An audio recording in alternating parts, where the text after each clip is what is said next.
David has strongly supported me in depleting my cellar, and I want to thank you, David, for all your noble efforts in doing that. I also want to welcome David's lovely wife, Judy, here. It's great to have you here. So it is an honor to welcome you back, David, to celebrate the publication of your book, which expands our understanding of Holocaust history. I'd like to thank the co-sponsor of tonight's event, the Fellowship at Auschwitz for the Study of Professional Ethics. It's also called FASPE. For nearly 20 years, FASPE, which started at this museum, has challenged graduate students and future leaders to confront their ethical responsibilities as professionals by analyzing the decisions and actions of Nazi-era professionals. In 2019, FASPE awarded fellowships to over 60 people across the fields of business, journalism, law, medicine, and the seminary. In a moment, I'll introduce David Goldman, chairman of the board of FASPE, who will then introduce David Marwell, tonight's moderator, executive director of FASPE, Thorsten Wagner. David Goldman asked me to go through a list of all of his achievements, and so here we are. But before David comes to the podium, I need to make a very special announcement to everybody. Please silence their phones to stop anybody from disturbing everybody else. Thank you, Thorsten. That would be most embarrassing, wouldn't it? Anyway, thank you. Now please join me in welcoming David Goldman.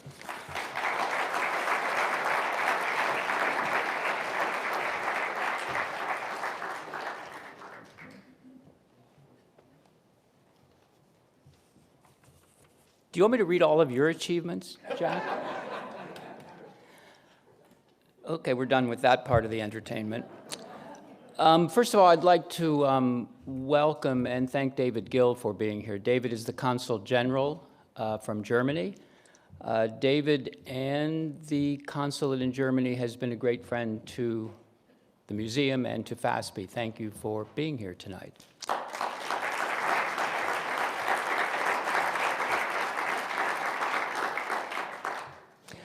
I'd like to make 3 introductions if I could, and I'm not really good at introducing because my theory of introducing is that you can read the facts, and so if I'm introducing, I just want to give impressions, not facts. And they're unfortunately my impressions, so bear with me. First, I wanted to introduce FASPE. Jack has done it ably and as well as I could. I only would like to note that what FASPE does is very much connected to what David and Torsten will be talking about tonight.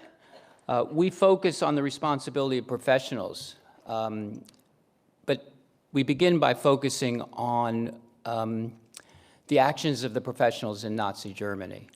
So we asked the question of who they were. Why did they behave the way they did? What can we learn from their behavior? David explores that beautifully in his book, talking about Mengele. So we feel a deep connection to what we're doing tonight. So let me introduce the 2 people who will be on stage. First of all, Torsten Wagner. Torsten is a brilliant historian, but I like to, this is my impression, I like to think of Torsten as an applied historian. I don't know if that's actually a term that's used. Torsten treats history as more than just an academic pursuit, but as a lens, looking at history as a lens into the current and the future. Torsten's a gifted educator in Berlin, in Krakow. He taught in Copenhagen, but mostly he's gifted on the streets. He's a public educator. He's a public historian. So walking with him through Berlin, through Krakow, through Auschwitz is special. And lastly, for the thousands of people whom FASPE touches every year directly or indirectly, the best description of Torsten is that he's the executive director of FASPE. So we're happy to have Torsten here tonight. No, that was... So a few people here know David Marwell, so I probably don't have to... Anything? I want to correct one thing that Jack said tonight. Jack said that David's greatest achievement was the construction of this place. May I note that David and Judy have 2 new grandchildren. My expectation is that at least in the year 2019, David and Judy's greatest accomplishments were their grandchildren.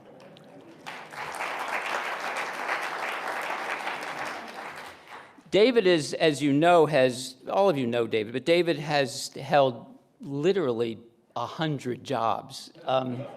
Many of them have interesting titles, though it makes one wonder why there were so many. But David is he's a colleague.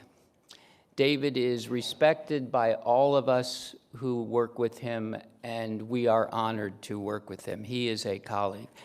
More than that, and all of you in the audience know this, he is a wonderful friend. He's a special friend to all of us. Lastly, and maybe I'm jumping the gun a little bit, but I would like to introduce David as an award-winning author. I think we're here tonight to talk about what will be the definitive work of Joseph Mengele. Torsten, David?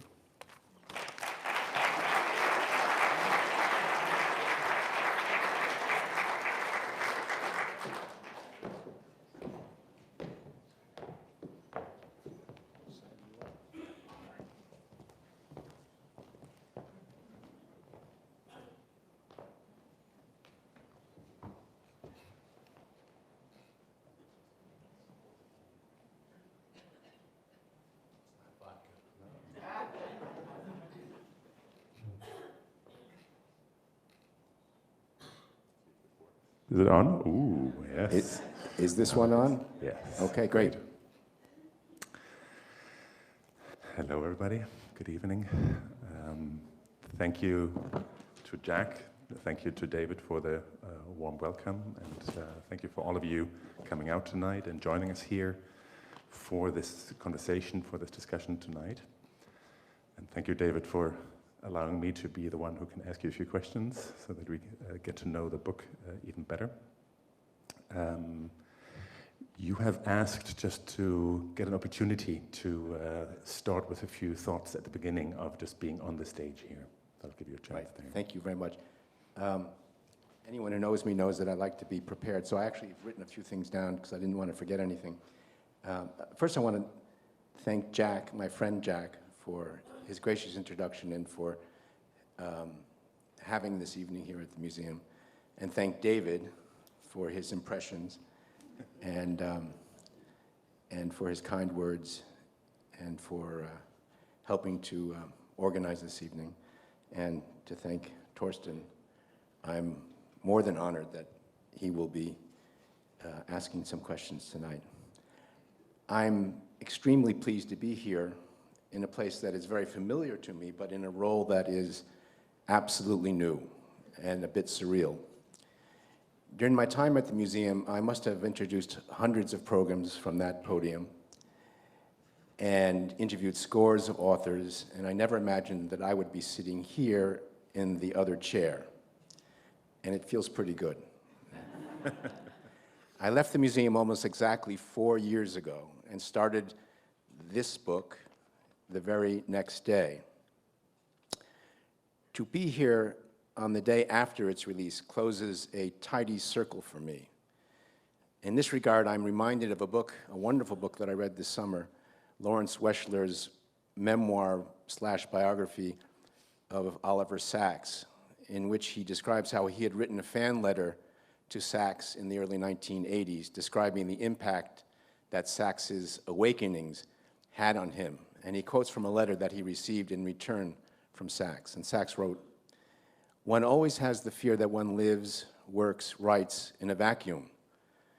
And letters like yours are very precious as evidence to the contrary. Indeed, I never regard the writing of anything as completing it.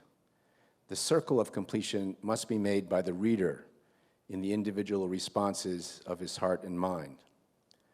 Then and only then is the circle of graces, of giving, receiving, and returning complete. So it is extremely gratifying for me to return to the museum this evening and to close the circle of completion here in a place that I helped to build and to which I devoted so much of my energy and care. Thank you.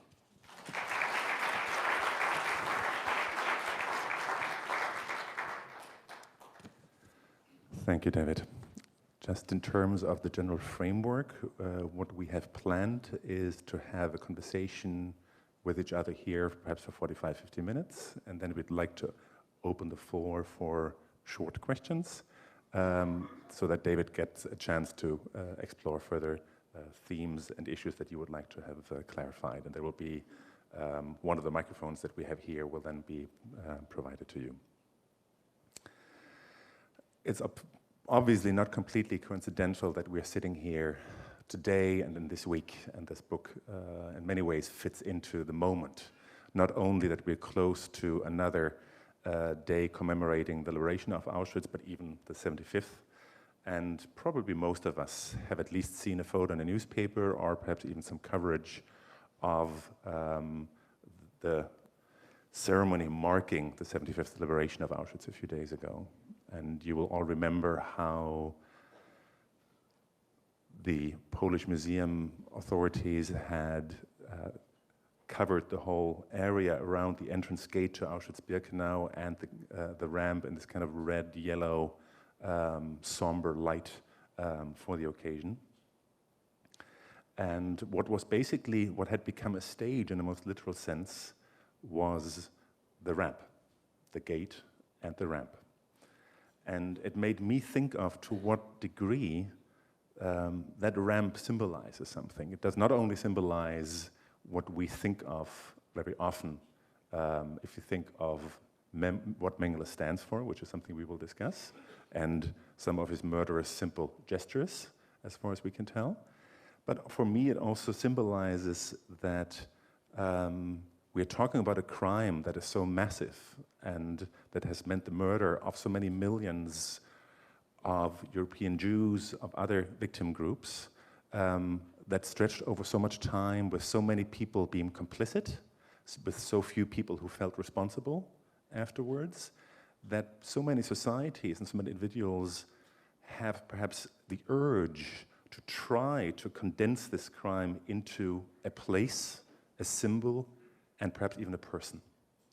And I wonder whether that's part of the story where we could start tonight, and to think about how Mengele, of course, in many ways has become that, embodies something that is almost too complex, too stretched in space and time to actually get a hold of.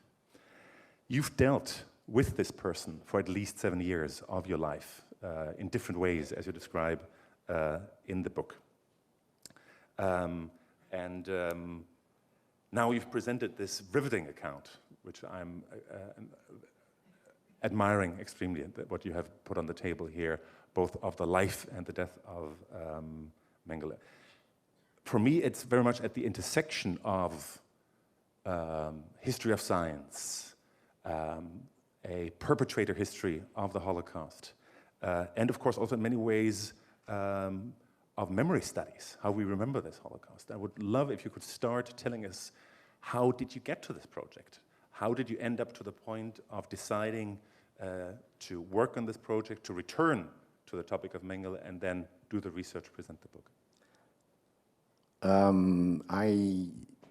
As Jack, I think, said, or someone in the introduction said, that I had started my career after graduate school at the Department of Justice in the Office of Special Investigations, which was charged with identifying, locating, and prosecuting Nazi war criminals who had come to the United States. And this was extremely interesting and, for me, rewarding employment. I learned a great deal. My graduate studies were in really studying the political history of Nazi Germany and the rise of National Socialism. But I hadn't really focused on the Holocaust, so I dove into that and learned a great deal about it. At some point in 1985, the subject of Joseph Mengele and the focus on this individual became so intense that public opinion had kind of moved the levers of government so that public opinion and the ambition of certain politicians kind of coincided to drive the Attorney General to ask my office to investigate some allegations that had emerged about Mengele and his connection with the United States institutions and personnel. So we were charged with determining whether these allegations were true, and pretty soon that investigation became a manhunt. We were joined by another office at the Department of Justice, and we set out not only to clarify Mengele's movements at the end of the war and his possible association with the US, but also with trying to find him. And so I won't go into the details of how we did that. It's pretty well documented in the book. But when we finished the investigation, Mengele kind of remained with me in my mind. I didn't really know too much about the man, but I was interested in him, and I thought about him, and I read kind of, I would say, superficially about him until the opportunity arose at the end of 2015 to really have the opportunity to do something else with my life. And I remember, as if it were yesterday, I got a call from James Barron of the New York Times, and he had heard that I was leaving the museum, and said, "What are you going to do next?" And I said, "I'm going to write a book." And once it's written in the New York Times, you know that it's not fake news, and I wanted to make sure that I lived up to that. So I started writing it, and if I could just give a little bit more detail, I began the book was initially just going to be a kind of memoir-ish account of my involvement in the investigation in 1985. But the more that I read and the more that I discovered the new scholarship about Mengele that had emerged since I had worked on the case in 1985, it became clear to me that I simply couldn't write that book. I had to write a larger book that talked about who Mengele was and also tried to demythify him in a sense. As Torsten suggests, Mengele had come to represent for many, through the testimony of his victims and through the artful writings and other creative efforts of popular culture that made him into a figure of intense interest to the public. And as a result, he came in some way to symbolize not only the Holocaust itself, the Auschwitz death camp, but also the escape from justice of so many Nazi war criminals. And when I began to sit down and really focus on who this man was and read all of the great new scholarship that had emerged and new primary sources, it seemed to me that I had to try to separate the man from the reputation and try to figure out, in some ways, who he was and what he actually did. And I was surprised by what I found. I would love to delve a little bit deeper into exactly what you just raised. Some of you will have had a chance to look into the book. Everybody will read it starting tomorrow. And you will see how, in many ways, to make a long story short, you present the narrative, the verified narrative in the first half, and then you take us basically through the detective story that gave you the possibility to write the first part, right, which I really like also as a structure. Right. We know from many survivors'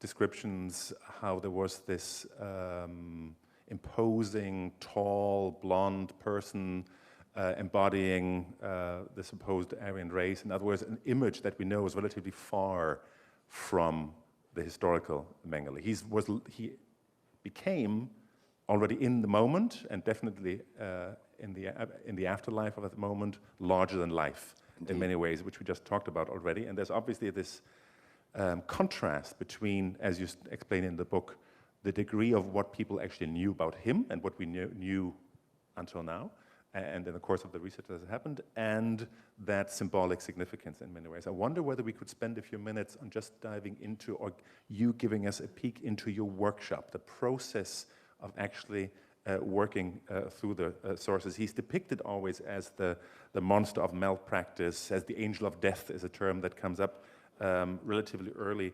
Could you share with us what some of the larger challenges of writing, of researching, of writing, were dealing with him?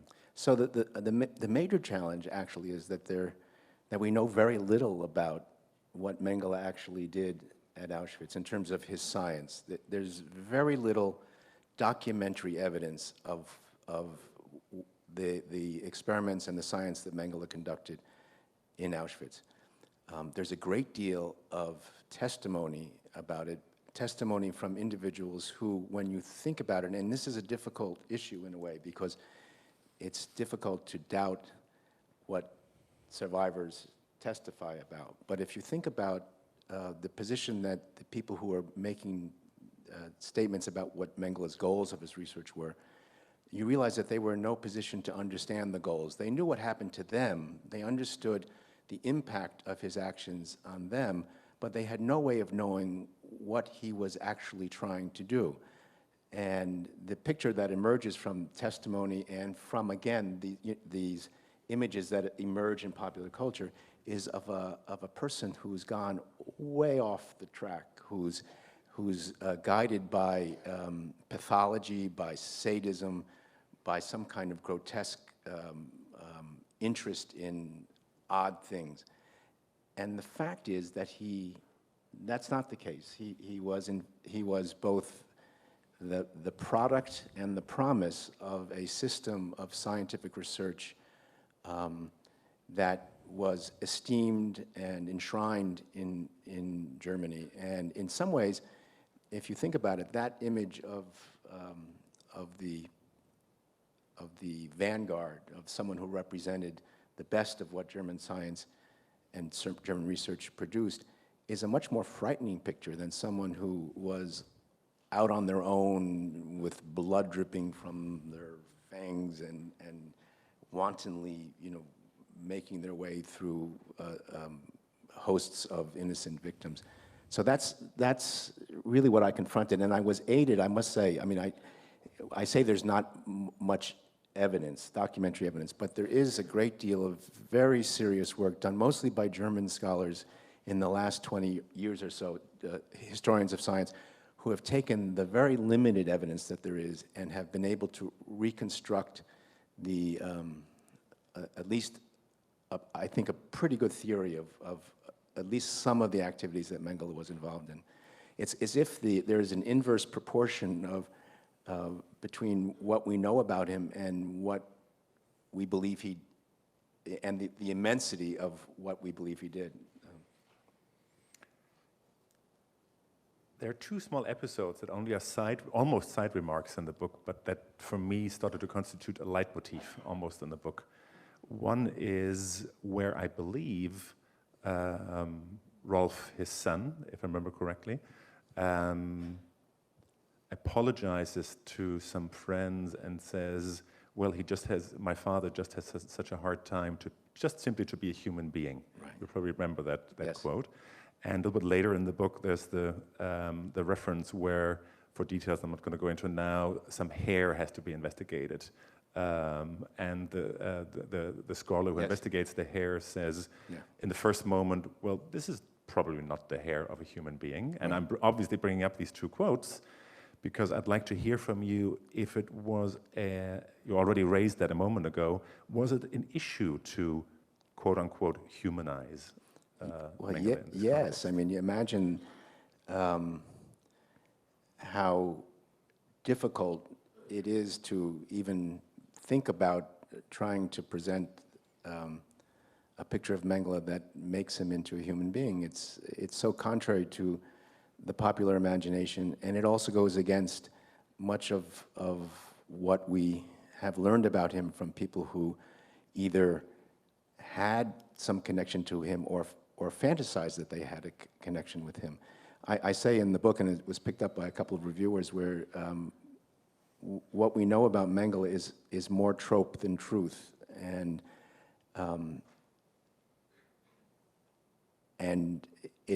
I thought it might be an unwelcome role to play, to be the person who tries to present that in an effective way and be taken seriously by the public. I would love for us actually to follow your example and also to talk a little bit about the person and then about hunting him, right, the whole investigation. So if we start with the Mengele and the biography for a moment,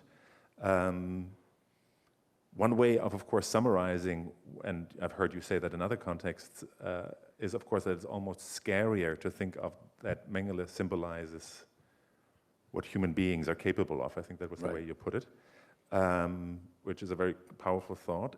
It provokes for me the question, though, whether it's that level, and there are another level to what degree Mengele also can be seen as the representative of a generation or part of a specific middle-class German culture.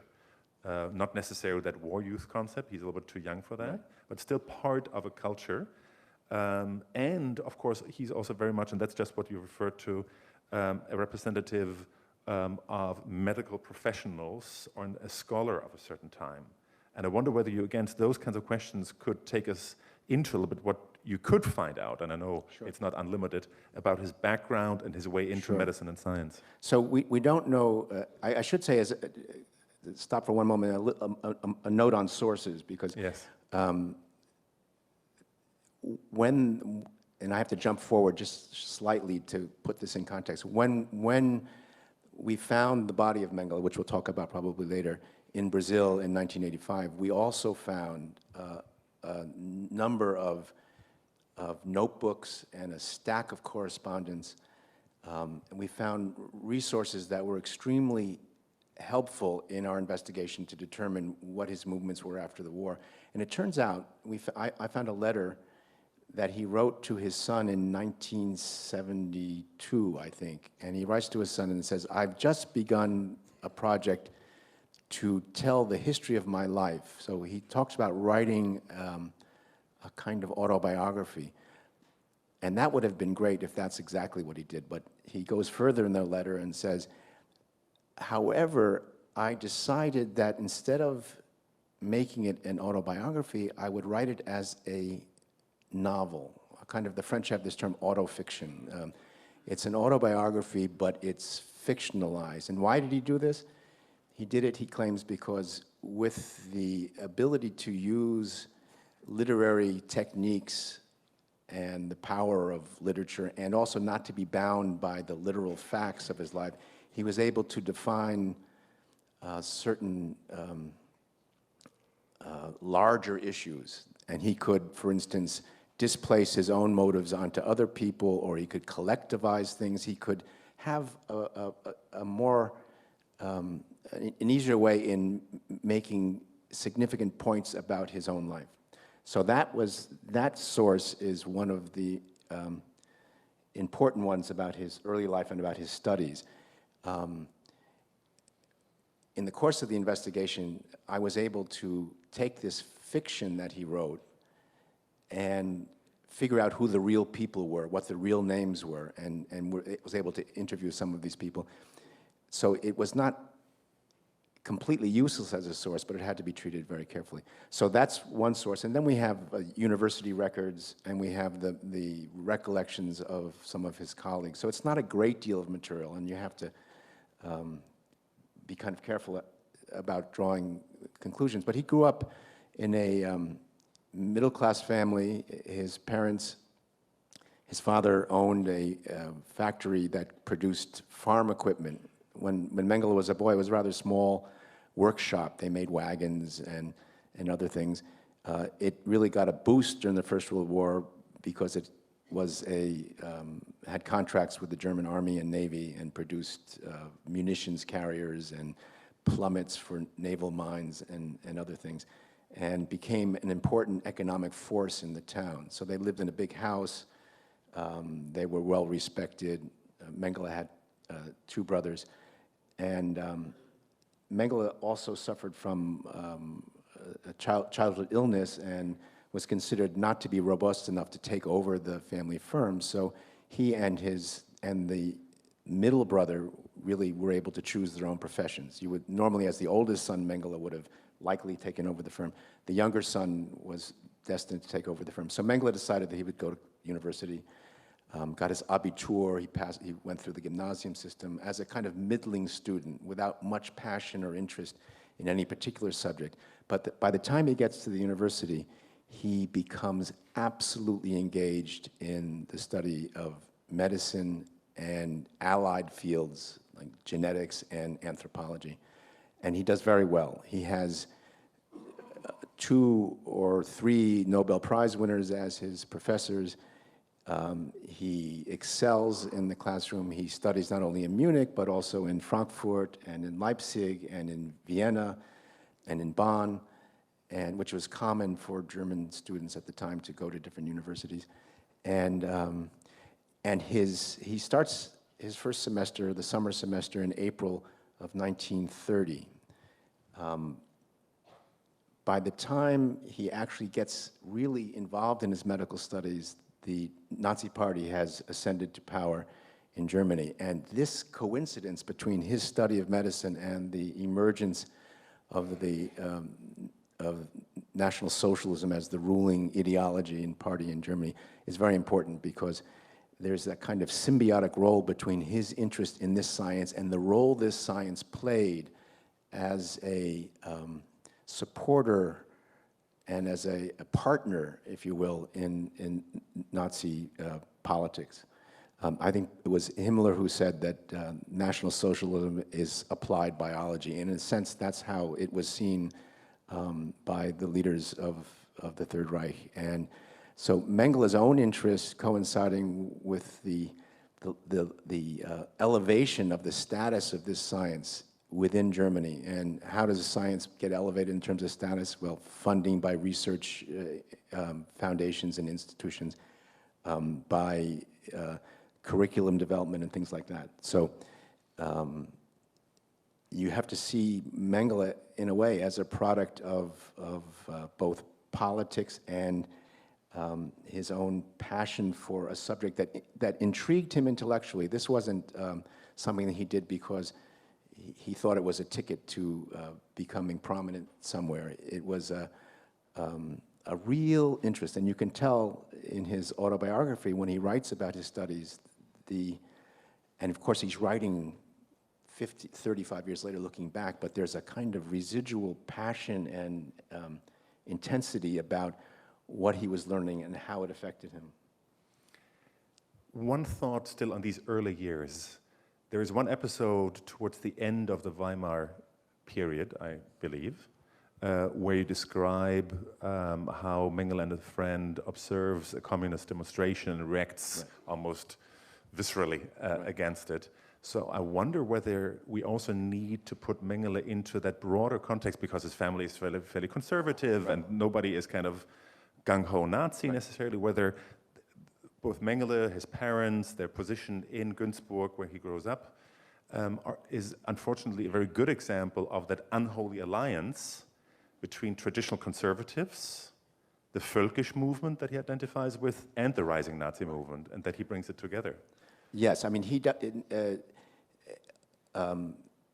Mengele is, he joins a kind of conservative youth movement, and his father is part of the kind of a conservative Catholic political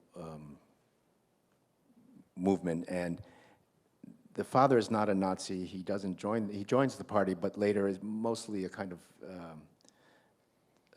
pro forma Nazi, I would say, without a great deal of significant attachment to the party or its goals.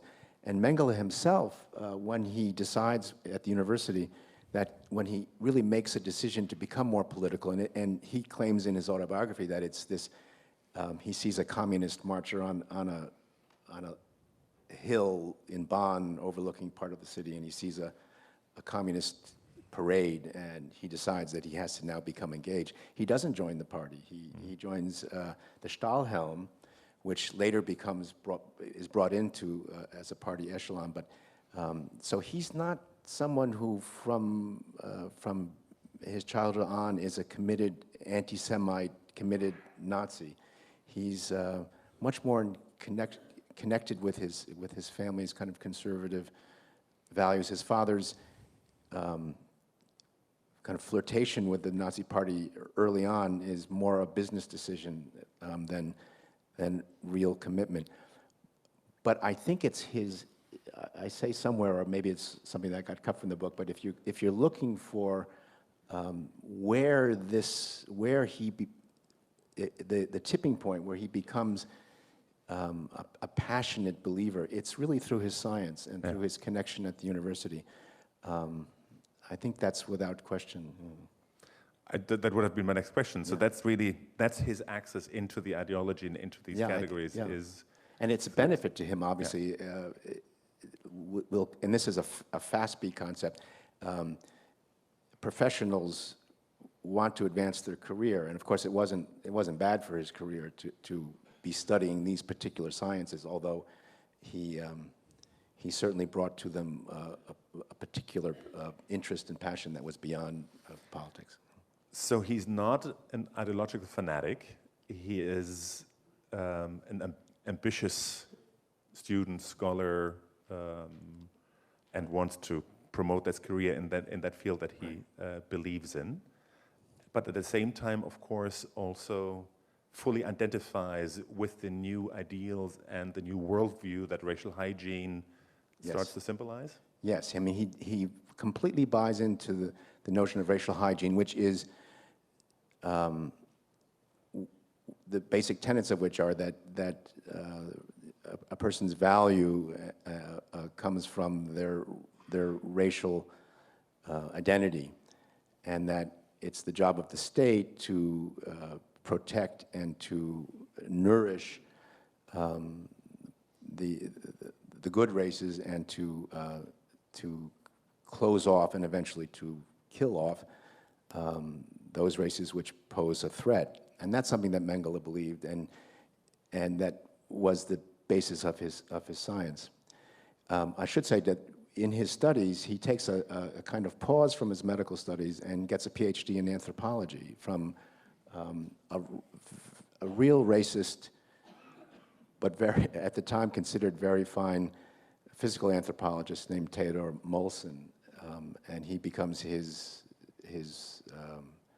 Molson becomes his mentor, and he writes a dissertation which is considered to be pretty good. I mean, it's not as good as his next dissertation, but it's pretty good.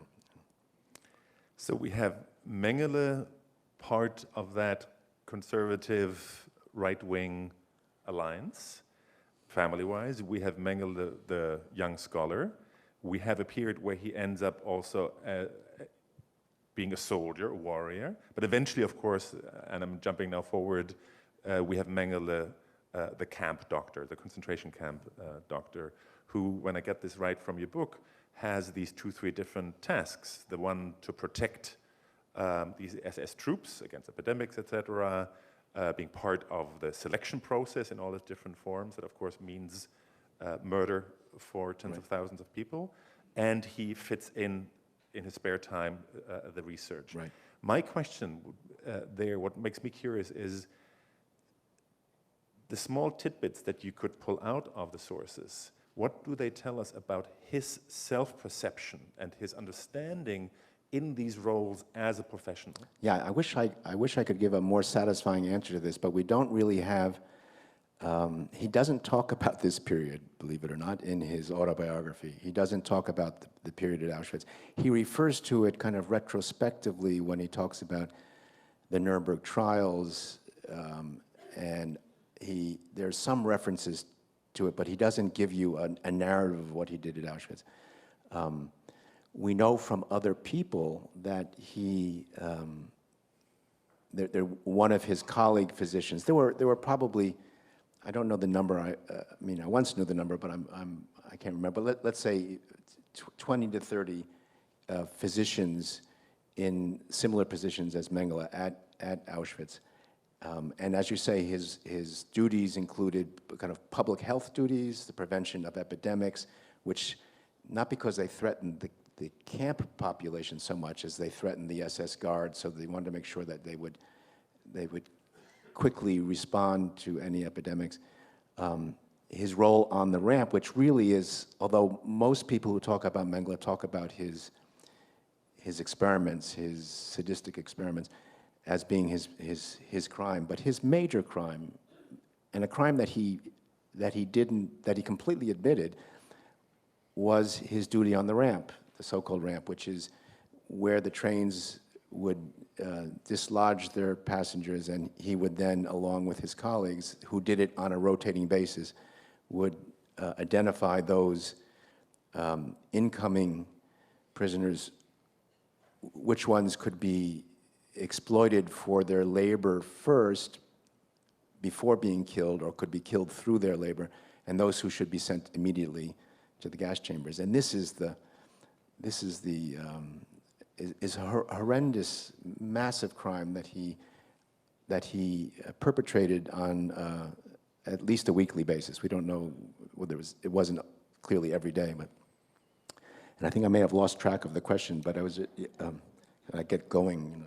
Well, I think you covered it, but I'll help you with another. I talk about the self-perception, and the reason why I'm asking, and perhaps that gets us one step further, is for me, there were a lot of extremely important aspects of it, but somehow it's the last 2 pages that really drive it home for me.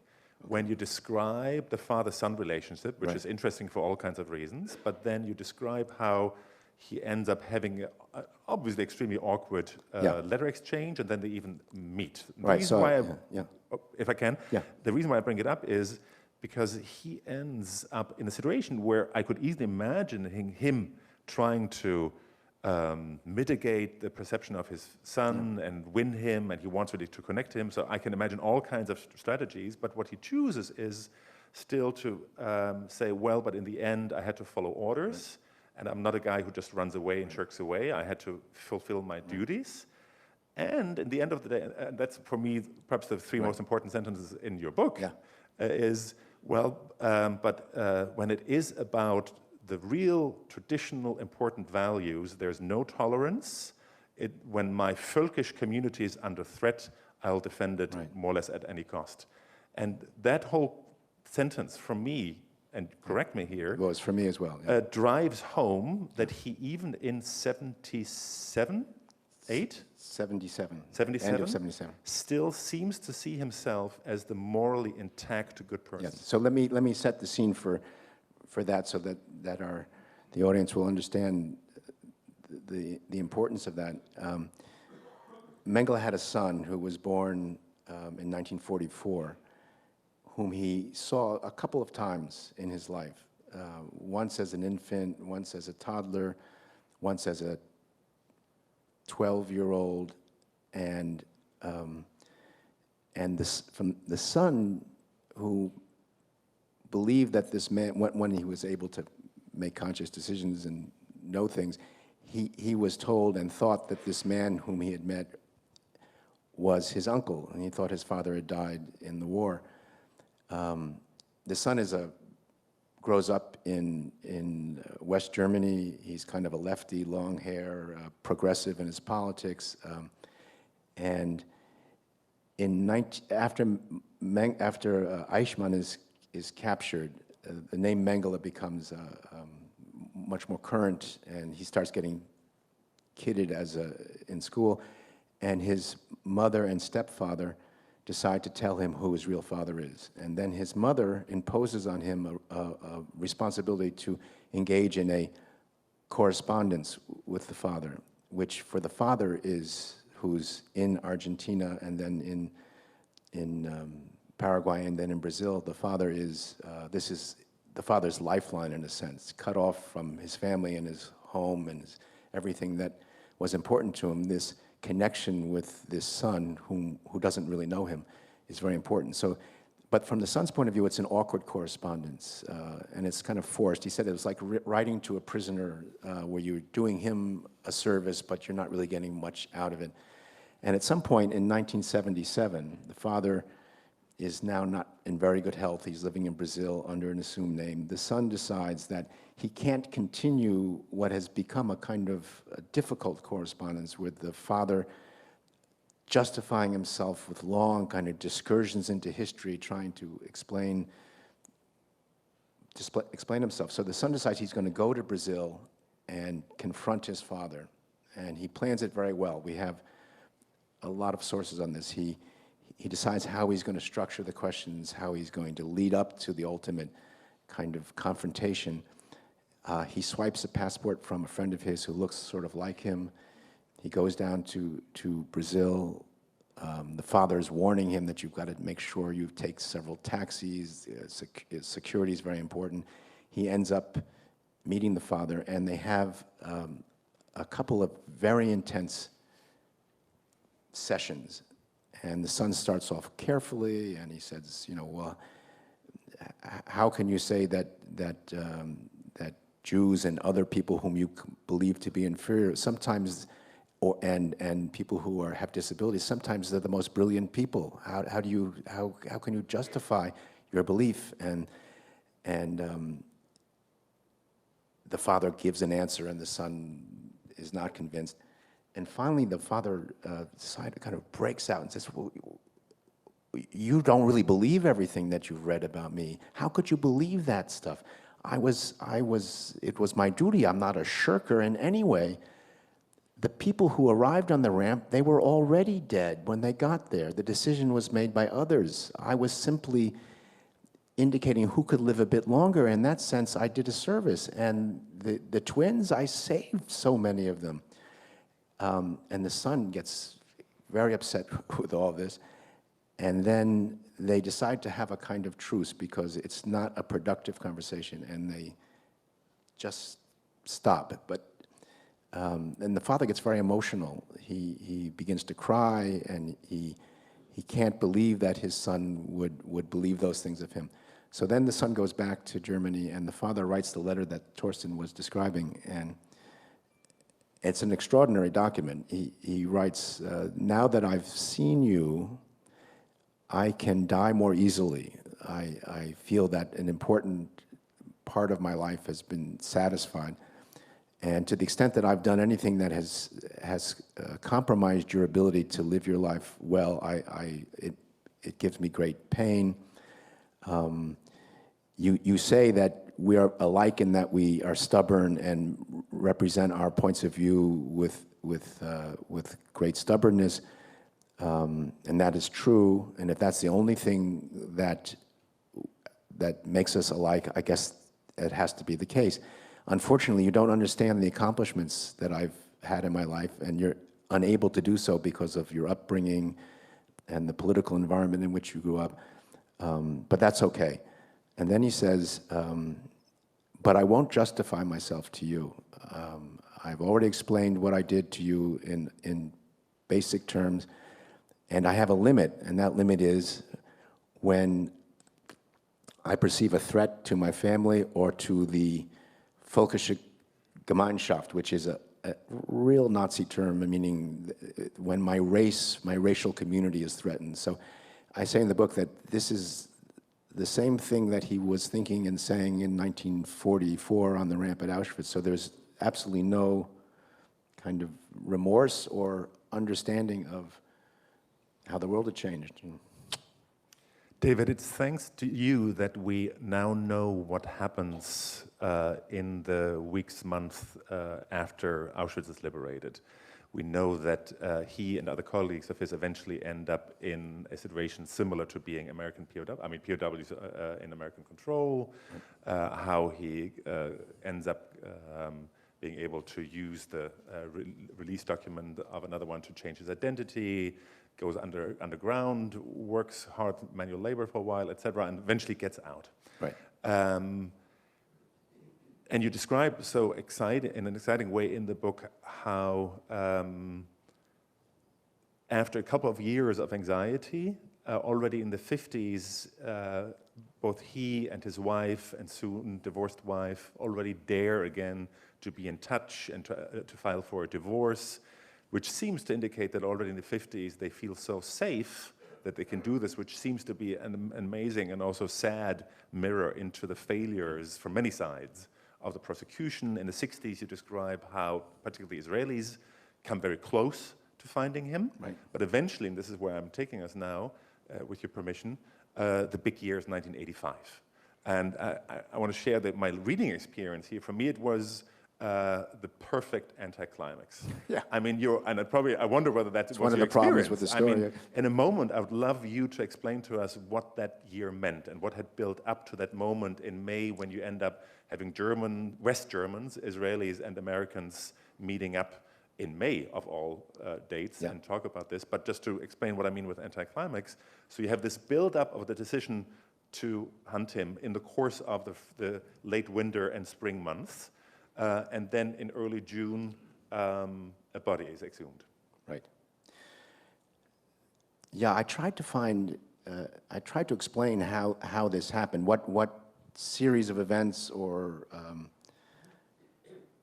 what the cause was for this interest in Mengele that started to emerge in... After a lull, right, of a decade or more? I mean, he was, the West Germans had been doing some work with him in the 70s, but there was, he was, as I've been saying more and more, this figure in popular culture, Marathon Man, The Deputy, Times Arrow. There's all kinds of things that you may have forgotten about where Mengele becomes the key figure, the key character, the benchmark for evil, and he's taken on a kind of life of his own as a symbol. I think I was able, in the book at least, I date this resurgence in interest in him from an article that my now sadly late friend Lucette Lagnato wrote as a cover story for Parade magazine, where she is able to locate and interview a number of the twin victims or survivors of Mengele's experiments. And Parade magazine has a wide distribution, and it was picked up by foreign newspapers. So this really set the stage for a kind of interest. The survivor community became, and this is not just in the case of Mengele, but overall, much more, in a way, self-confident, more willing to publicly talk about their past. The twins who had been involved in Mengele's experiments decided to organize themselves as a group, which had the wonderful acronym but terrible name of CANDLES. CANDLES is a nice name, but what it stands for is a bit awkward.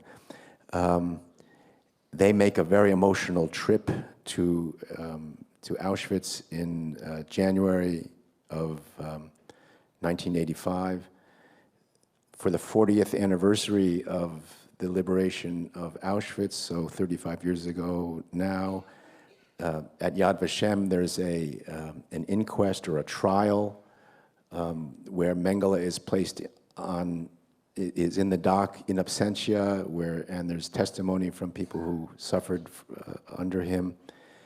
And then it might surprise you, but politics also played a role with especially two U.S. senators who had won their seats in the Reagan landslide and who were up for re-election in 1986, who became attached to this topic of Mengele. Al D'Amato, who was the senator here in New York, and Arlen Specter, the once and future Democrat.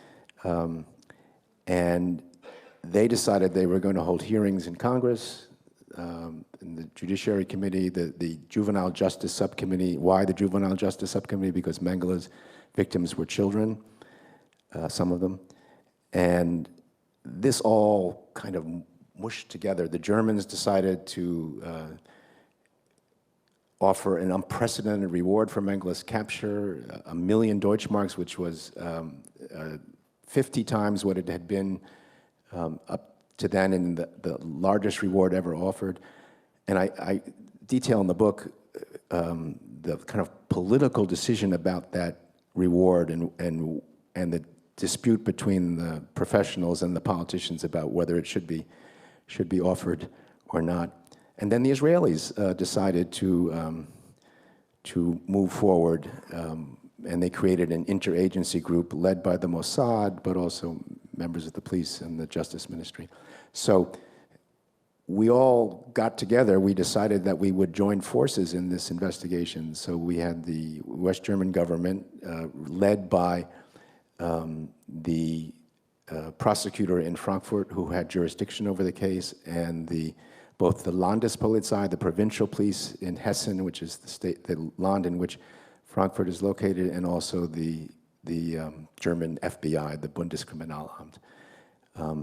So we all joined together, and in May we had this now famous, at least famous in my mind, meeting in Frankfurt of the three partners in the investigation.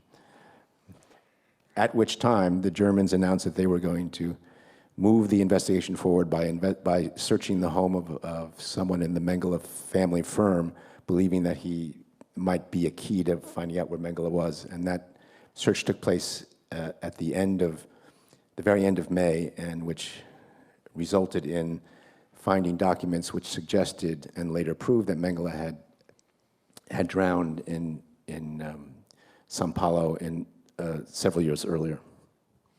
Hence the anticlimactic. The anticlimax. Aspect. Yeah, I wish it had been different. The story of course is in '85 you think things start, and then they're over before they really start. They're over before they started. They're over. But on the other hand, it's the starting moment for a couple of years of extremely successful detective work from your side. Before we get there, one question about this confluence of interests, which I think is so fascinating.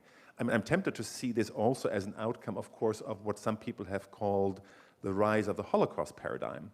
Because we all know that when we go back to the 70s or 60s or 50s, people talked about World War II in all kinds of directions, but it was not Auschwitz and not Holocaust that was for the broad public, and for many scholars, it was not the lens through which we looked at World War II and Nazism, but it became the lens, and Auschwitz particularly. And that shift, I mean, you can debate when it exactly starts, whatever, but definitely mid-'80s was a very crucial push for that development. So on the one hand, there is something broad, but on the other hand, I would love for you to address that even more, depending on who of these three or even more players, if we take the different survivor groups in, there were very specific interests and perhaps even also instrumentalizations of that whole theme happening. So I've touched a bit on the politics in the American context.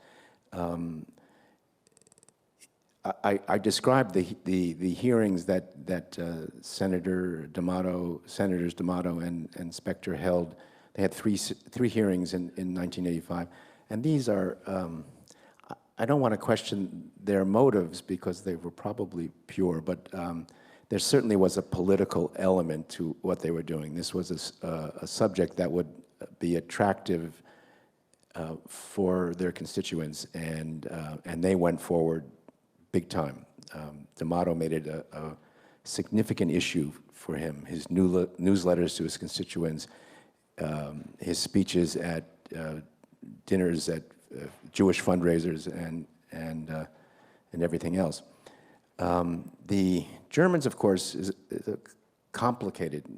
In some ways, it was a kind of compensatory reaction to a lack of successful effort in the past, indeed a lack of a kind of meaningful effort, although I hasten to say that I think it's too easy to dismiss what the Germans had done over the years as being completely without pure motivation and without energy.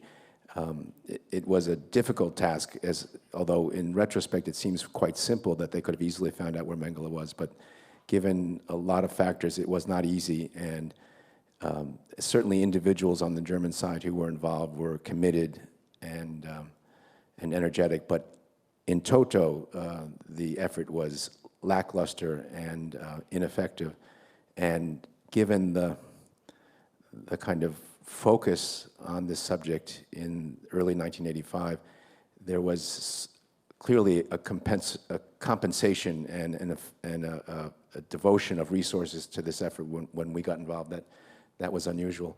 And the Israelis is a much more complicated case. I had trouble understanding, I didn't have trouble understanding why they got involved in the investigation, but I had trouble understanding their resistance in closing it, which I was able to resolve only in the September of 2017. The Mossad published a very thick report that was basically a summary of their investigation since 1960. And there I think I found at least one answer, and that is, again, a kind of compensation. They had been so close to finding Mengele and so successful and kind of brilliant in how they'd gone about doing it, but had failed. And so they didn't want to close the case unless they were absolutely 150% certain. And then it became a political issue. Once the professionals believed the case should be closed, it became a political, there was a political reason not to close it. So. And perhaps just adding a thought here, it doesn't seem coincidental that 1985, looking at it from the German perpetrator side, 1985 is the year that Richard von Weizsäcker gives his 40-year speech for the end of the war, more or less the days when you were in Frankfurt, basically. Yeah. In Bitburg. And it's Bitburg.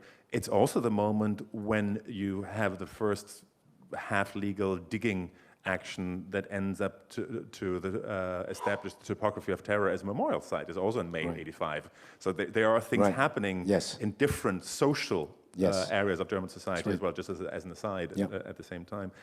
The last question that I have about this complex here is, give us a bit of an idea of what your role was. It sounds fascinating how sometimes it seems as if they wouldn't have had you, they would have had a hard time talking with each other sometimes.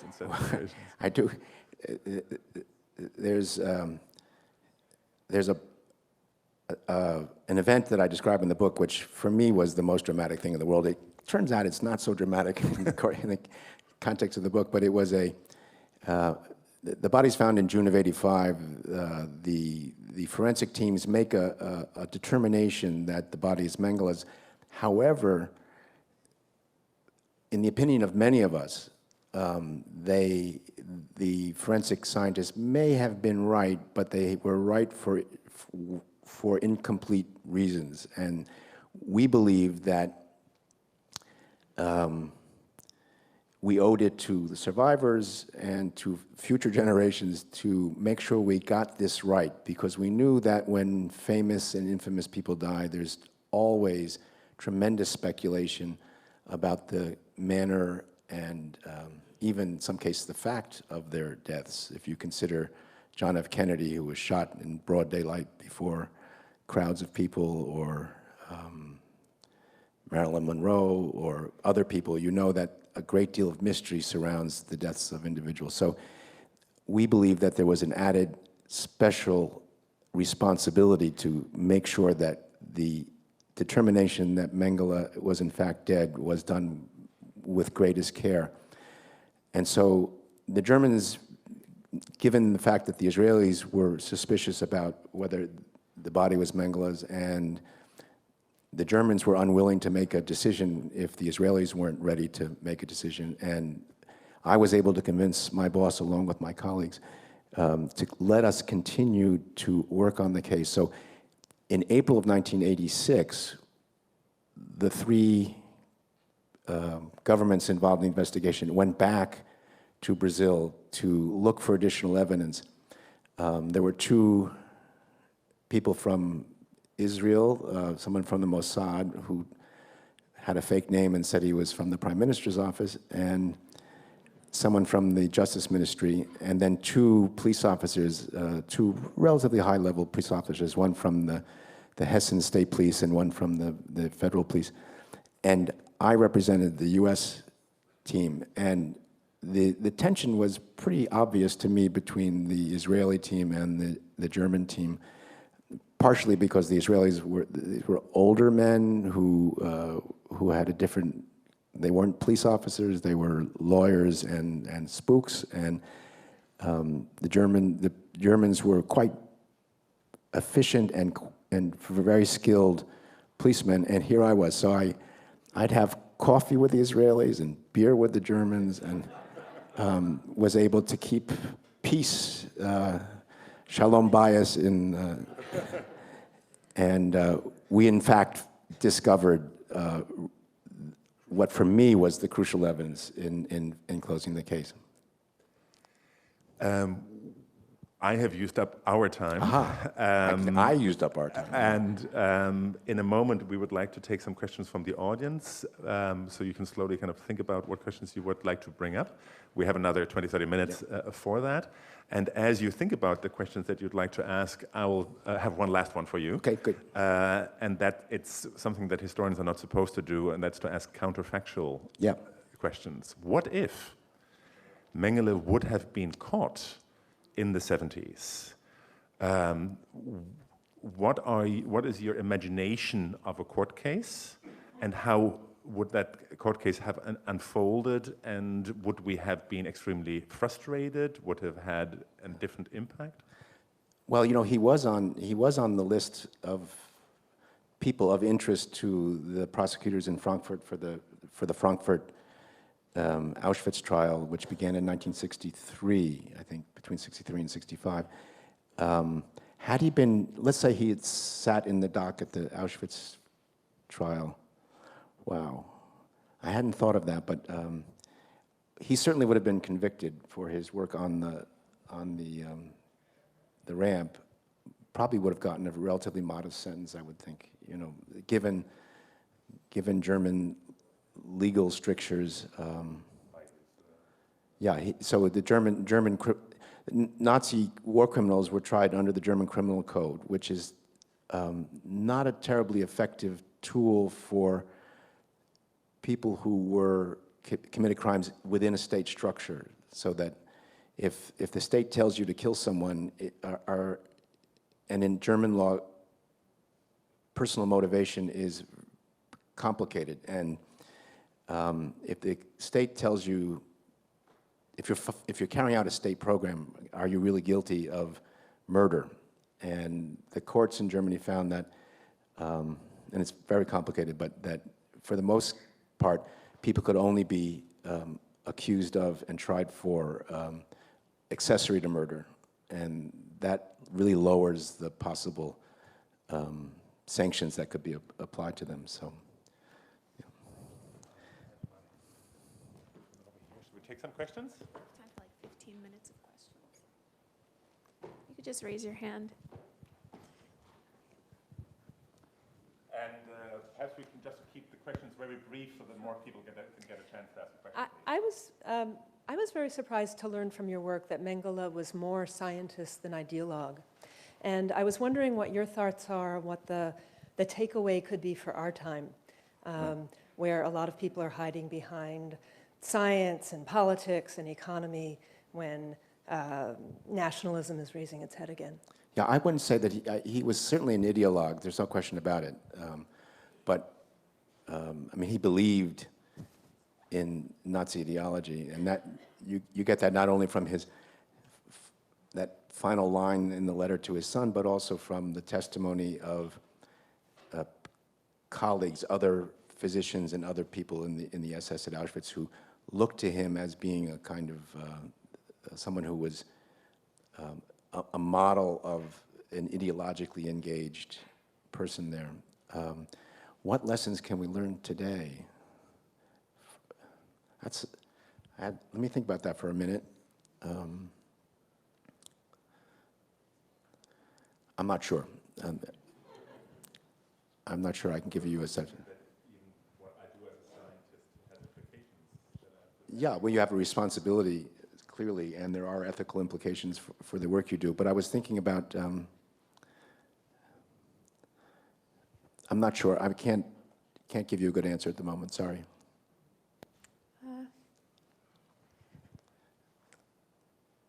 Ike. Hello. Just wait for the. No. Actually, two questions. One very short. What was the crucial evidence that proved that the body was Mengele's? And the second thing I want to raise is, in the beginning of your talk, you said he didn't go off the rails of scientific investigation as it was in the Third Reich or in German scientific history. Nonetheless, though, the evidence seems to show that the way he conducted those experiments were extremely cruel and extremely sadistic, and that may have been that was what was off the rails in terms of legitimate scientific inquiry. Oh, I wasn't suggesting that that what he did was proper or ethical or anything else. I should caution, though, that the best evidence, the best testimony for what he did is impossible to get, because the people who suffered from it are no longer living.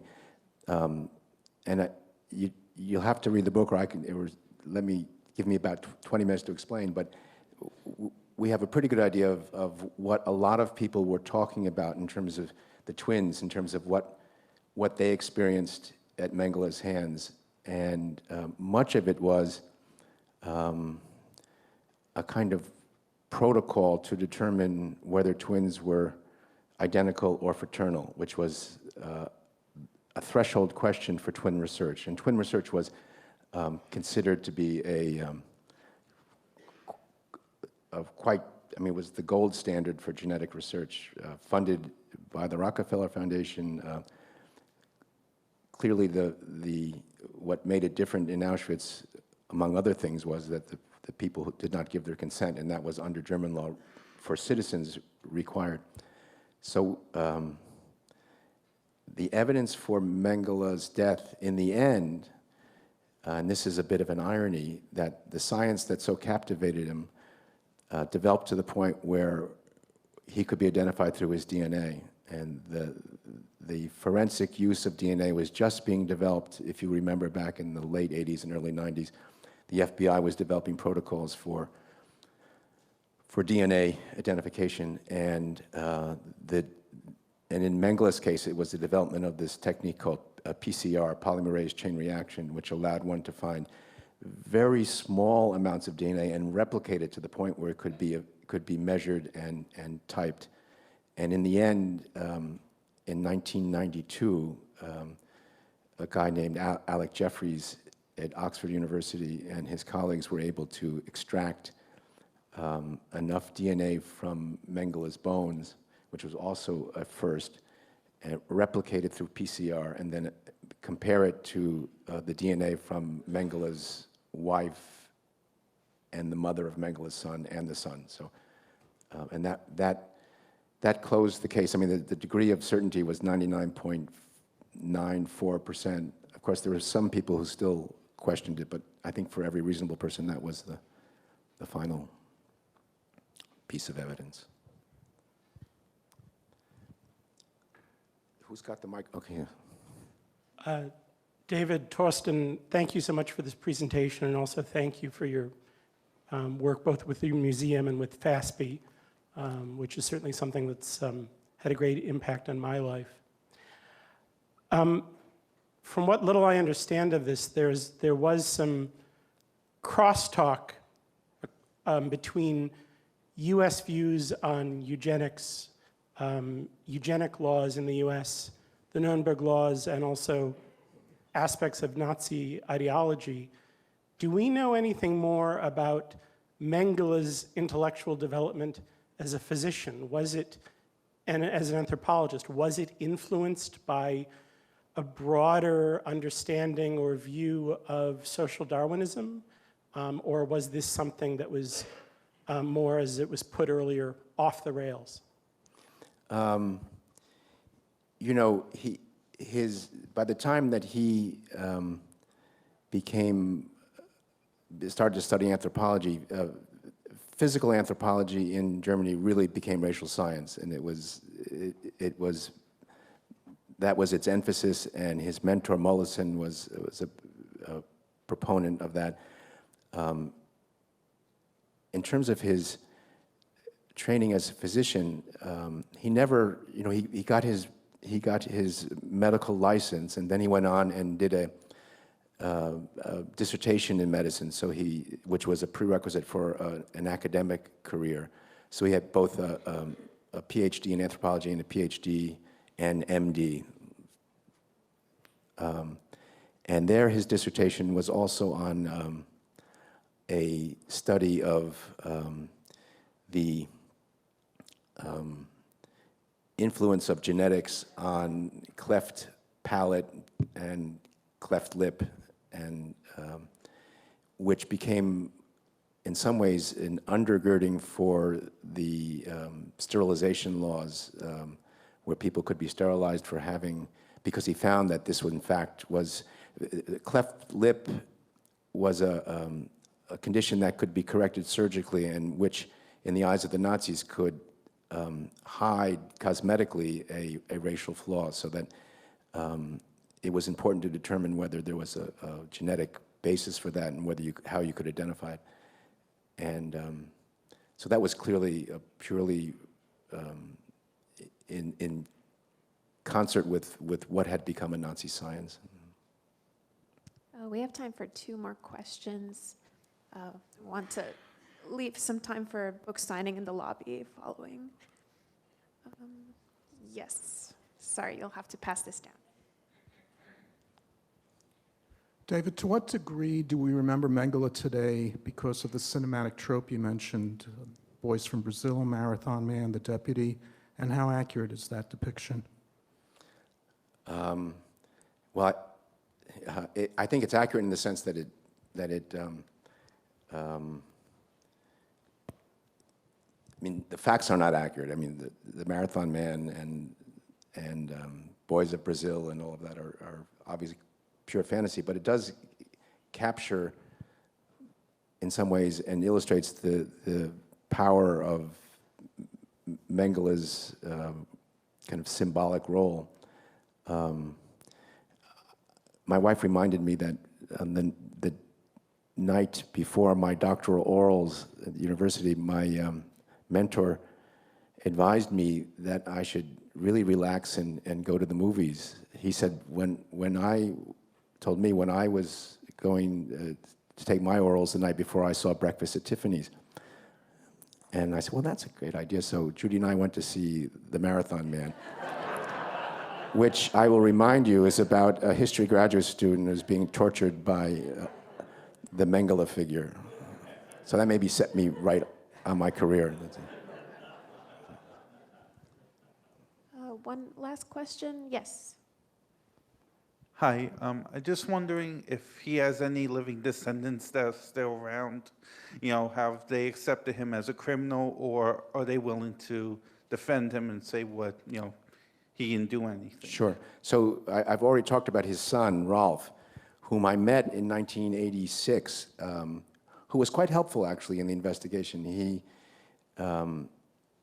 at that time, we were looking for evidence of medical issues that Mengele may have suffered from as a child, and Rolf agreed to call the family physician to determine whether he had any records left, and he was quite helpful. If he had been a little bit more thoughtful, he could have really made something of this difficult position that he found himself in, where he had a clear emotional, let's say, biological connection to his father, which he recognized and understood. At the same time, he had a kind of dissonant intellectual view of him and abhorred what he had learned about his father's actions. So, but at the same time, and under German law, as a relative, as a son, he could not be compelled to help in the investigation, and he could not be prosecuted for having failed to reveal his father's location. So he was a bit of in a complicated situation, and I felt sorry for him, I must say, because obviously you don't choose your fathers, and but as I say, if he had been a bit more thoughtful and been able to express that, or a bit more articulate, maybe he might have really could have had a real voice on an important subject. Thank you so much, David.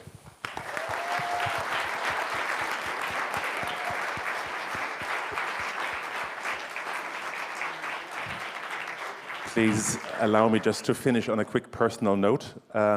I went to study history and political science in Berlin in '93. And as I had been there for a few weeks, I realized that the institute where I studied political science was the Otto Suhr Institute, which happens also to be OSI, different OSI, which is the building, the Kaiser Wilhelm Institute, that was Mengele's link between Auschwitz and that research world. So that was the moment for me really to realize how it kind of connects with even people in the 90s who are confronted with these buildings. And the other remark that I wanted us to close with your permission, is to just remind everybody that David has so many achievements. One of them is not only to be David Marwell, to be a friend of David Goldman, but also to be one of the inspiring forces that have made FASPE possible, and has been in many ways a birth help in that whole process to get us started and to get us to walk. And one of the first things that I remember from you talking about FASPE is, so we can study this history, but at some point of time we need to ask ourselves, so when we know this history now, what do we do with it? And that's of course where we together have tried to build up a program where we can ask professionals in the different disciplines, medicine, law, journalism, etc., what kind of professionals do you want to be? And to confront them with the history of the doctors and to think about their professional ethics, their values in the historical context, and then also to ask, what kind of doctors do you want to be? What kind of lawyers do you want to be? And I think that's one way that you also have contributed to that heritage as well. Thank you so much.